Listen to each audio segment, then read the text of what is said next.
એક એવો super power છે જેના વિશે આપણે બધા વાતો કરીએ છીએ પણ 99% ડેવલપ નથી કરી શકતા. I am also trying, I am not successful yet. And that power is calmness, Shanti.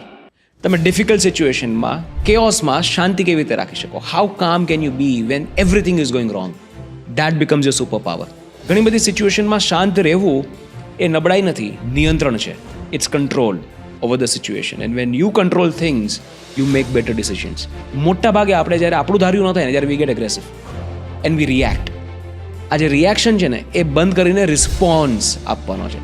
Reaction is always in અગ્રેશન. જે વસ્તુ બગડેલી છે ને તમે વધારે બગાડો છો તમારા ઉત્તેજિત ગુસ્સાભર્યા રિએક્શનને કારણે. Rather think, take a pause, take a deep breath, be calm, think and then react. That is when you will solve the problem and not create another one.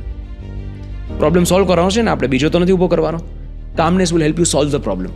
Reaction will always create another problem. પણ આ develop કેવી રીતે કરવો? સૌથી પહેલાં તો pose before you react. 1 મિનિટનો break લો before you give any reaction. થોડું વિચારો. આ તો સૌથી સહેલું છે, બધા જ કરી શકે.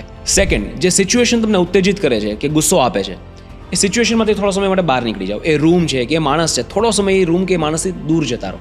તમારું મગજ ઓટોમેટિકલી શાંત થઈ જશે and you will be able to make a better decision. Third, practice mindfulness.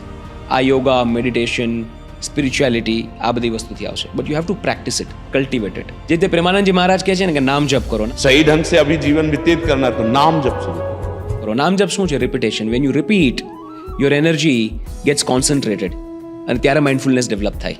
And fourth, Shrimad Bhagavad ગીતામાં કહેલું છે કંટ્રોલ વોટ યુ કેન. જે તમારા કંટ્રોલમાં છે એની ચિંતા કરો, બાકી બધું ભગવાન પર છોડી દો.